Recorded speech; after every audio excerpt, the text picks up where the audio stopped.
Selamat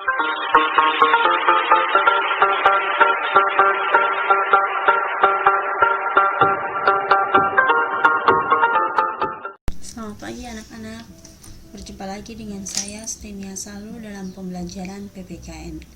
Pada pertemuan kali ini kita akan membahas tentang makna alinea dan juga pokok pikiran yang terkandung dalam pembukaan Undang-Undang Dasar Negara Republik Indonesia tahun 1945.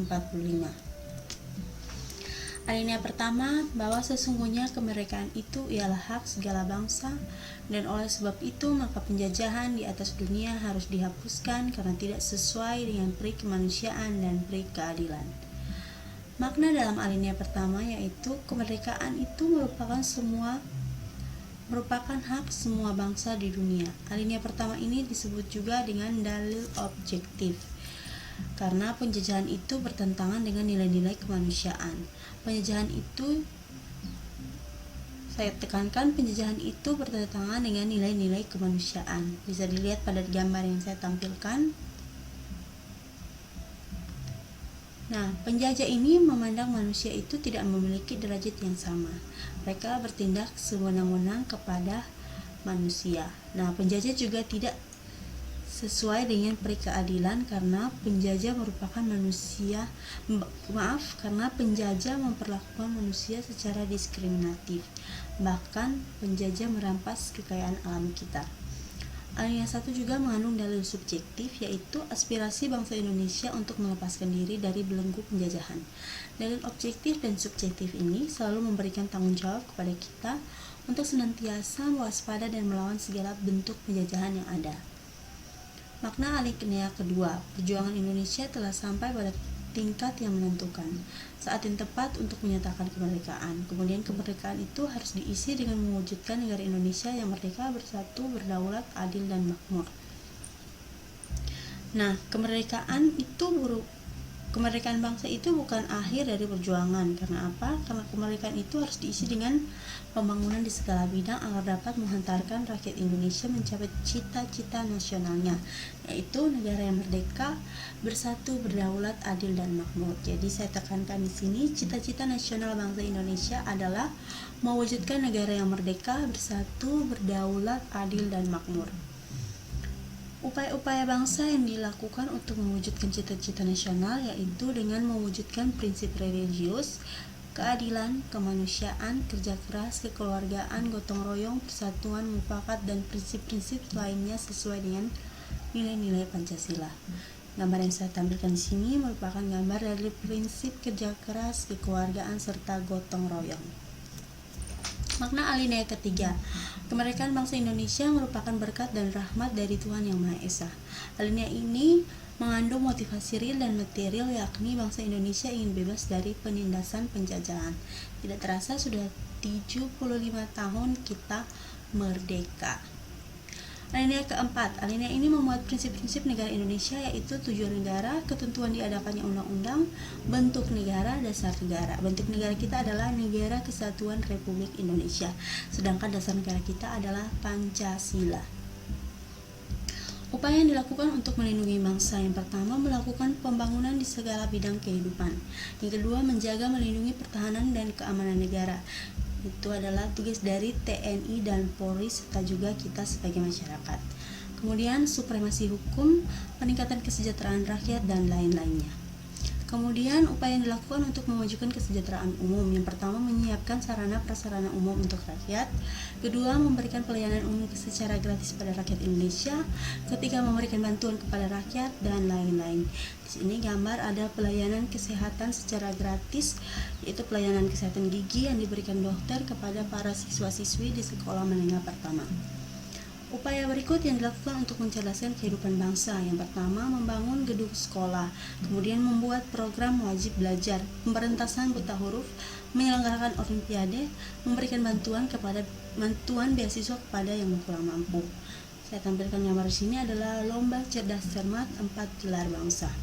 Merupakan salah satu upaya juga yang dilakukan untuk mencerdaskan kehidupan bangsa. Berikut upaya yang dilakukan untuk melaksanakan ketertiban dunia. Yang pertama, menjadi anggota organisasi dunia seperti ASEAN, OPEC, dan lain-lain. Membantu negara lain yang mengalami musibah, kemudian membangun kerjasama dalam berbagai bidang, politik bebas aktif, dan sebagainya. Pembukaan Undang-Undang Dasar 1945 tidak boleh diubah karena yang pertama, di dalam pembukaan ini terdapat rumusan dasar negara yaitu Pancasila. Kemudian yang kedua, merupakan pernyataan kemerdekaan yang memuat cita-cita luhur bangsa. Dan yang terakhir, mengubah pembukaan undang-undang berarti mengubah negara Indonesia. Hal-hal jelek atau tidak baik dari penjajah yang pertama, tidak berkemanusiaan, kedua tidak adil dan diskriminatif, ketiga kejam, keempat tidak mengakui adanya Tuhan, yang kelima menyepelekan HAM, keenam mencerai-beraikan rakyat, dan lain-lain. Gambar di samping adalah sangat diskriminatif ya antara pribumi dan juga penjajah.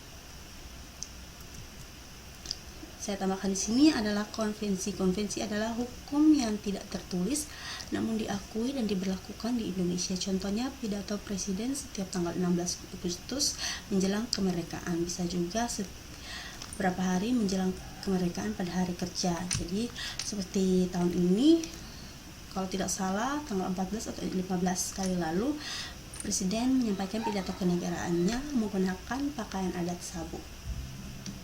Berikut adalah pokok pikiran pembukaan Undang-Undang Dasar Negara Republik Indonesia tahun 1945.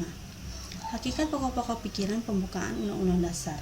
Jadi selain mempunyai makna yang mendalam, pembukaan Undang-Undang Dasar juga mengandung pokok-pokok pikiran.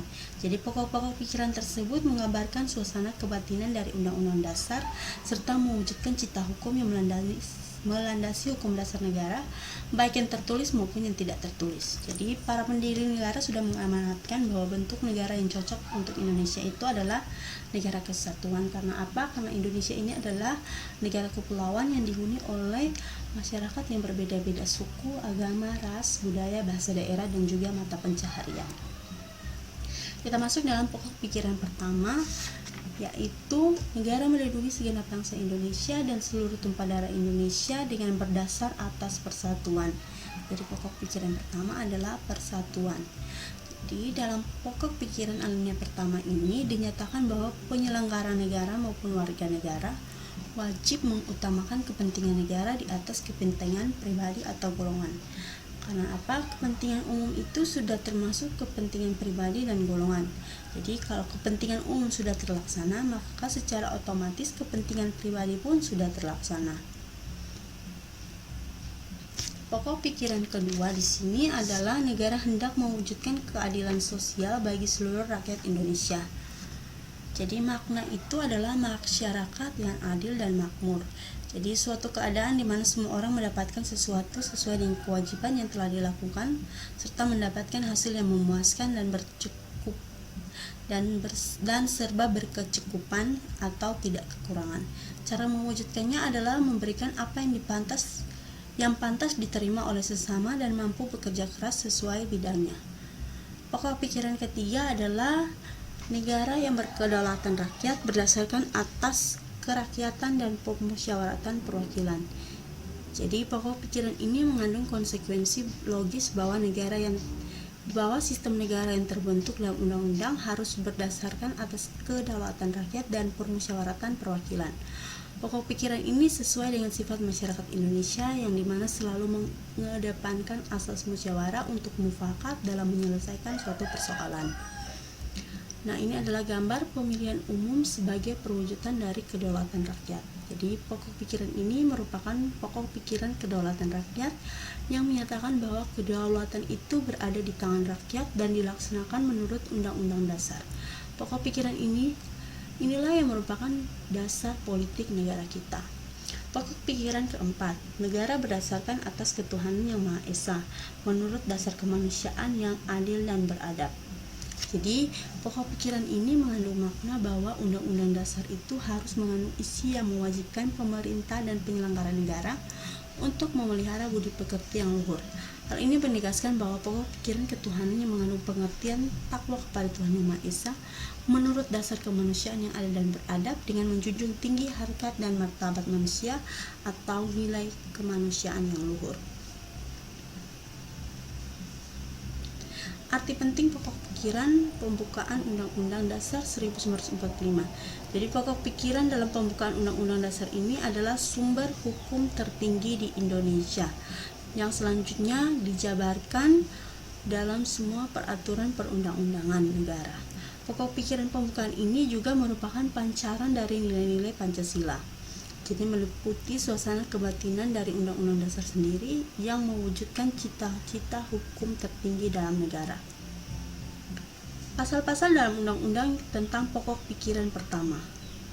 Yang pertama, pasal 1 ayat 1, bentuk negara Indonesia. Pasal 18 ayat 1, pembagian wilayah NKRI. Pasal 27 ayat 3, upaya pembelaan negara. Pasal 35, mengatur tentang bendera Indonesia. 36, tentang bahasa negara Indonesia. 36A, lambang negara.